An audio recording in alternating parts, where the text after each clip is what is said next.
नमस्ते दोस्तों, welcome back to my channel. तो आज हम लोग देखेंगे ओला S1 प्रो के बारे में, जो मैंने पिछले साल ख़रीदी थी।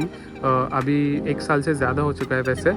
और इसके किलोमीटर्स जो है रनिंग जो है वो 12,700 समथिंग हो चुके हैं, मतलब 13,000 के करीब रनिंग हो चुकी है। और मैंने बहुत सारे कमेंट्स में देखा या फिर मैंने बहुत सारे रिव्यूज़ में देखा कि ये गाड़ी आपको धोखा देगी, वो बाद में आपको बहुत तकलीफ़ देगी, सर्विस सेंटर इश्यूज़ ये सब।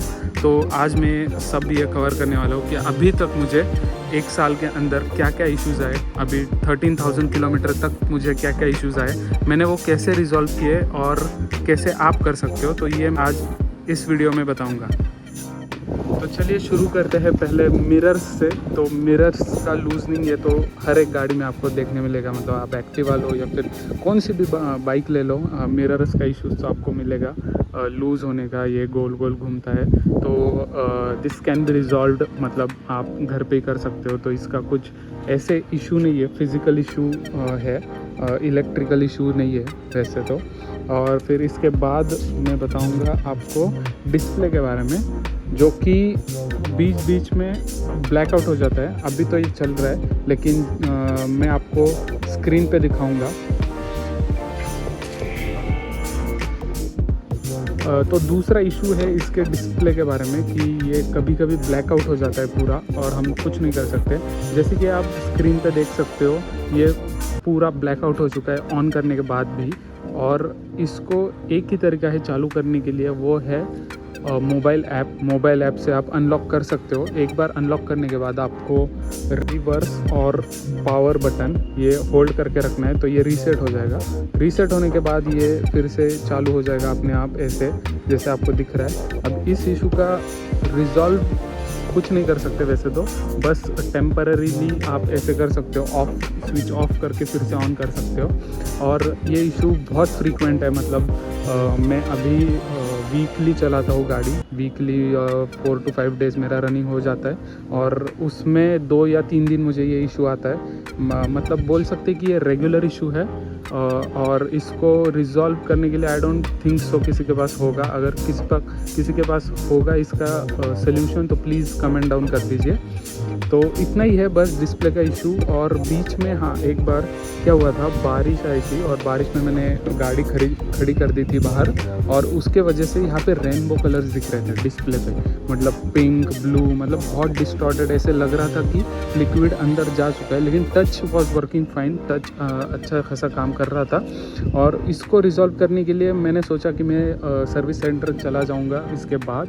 बट देन जब मैं घर पहुँचा और घर जाके मैंने गाड़ी लॉक की, और जब मैंने नेक्स्ट डे गाड़ी ऑन की, तो वो जो प्रॉब्लम है वो सॉल्व हो चुका था। जो कलर्स थे वो नॉर्मल आ चुके थे फिर से, जैसे अभी आप देख रहे हो वैसे ही था पूरा नॉर्मल डिस्प्ले।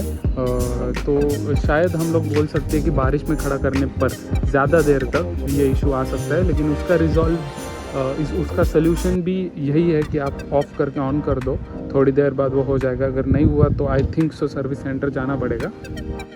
और दोस्तों, जो तीसरा इशू था वो था इसके ड्राइव सिस्टम के बारे में, मतलब बेल्ट या फिर मोटर के बारे में।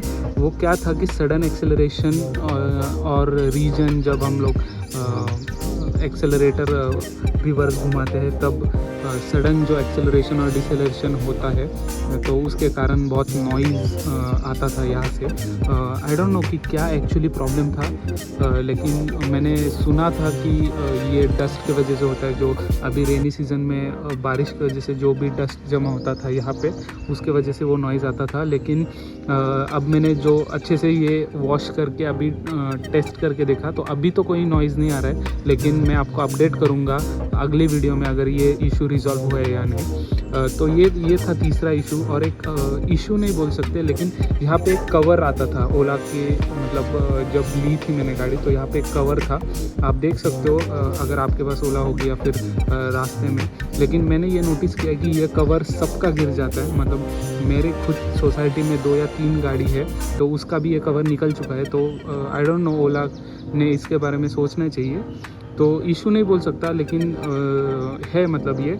और दूसरा है कि ये जो है नंबर प्लेट, तो ये बहुत आवाज़ करती है, खड़ खड़ खड़ खड़, जब भी हम लोग मतलब गड्ढे से गुजरते या फिर स्पीड ब्रेकर से गुजरते तब ये बहुत आवाज़ करता है। तो I don't know how we can fix this. तो ये थे सारे इश्यूज़ ओला के बारे में। बाकी तो कुछ अभी तक सर्विस सेंटर जाने की ज़रूरत तो नहीं पड़ी मुझे। हाँ, डिस्क का थोड़ा सा आवाज़ आ रहा है, लेकिन वो ब्रेक पैड शायद घिसे हुए रहेंगे, तो ब्रेक पैड मुझे चेंज करना पड़ेगा, आई थिंक सो। तो अभी ऑलमोस्ट 13,000 हो चुका है, तो मुझे लगता है कि वो करना ही चाहिए। तो इसके बाद मैं वो कर दूंगा। तो उसका भी मैं आपको रिव्यू दूंगा कि ब्रेक पैड चेंज का कितना कॉस्ट लगा और हाउ वाज ओला सर्विस। और मैं पुणे में लोकल शॉप में भी पूछूंगा कि इसका क्या रेट होता है, क्या नहीं होता। And I will update you in the next video. तो थैंक यू गाइज यहाँ तक आने के लिए। कुछ क्वेश्चंस या फिर कुछ फीडबैक होगा तो ज़रूर कमेंट कीजिए।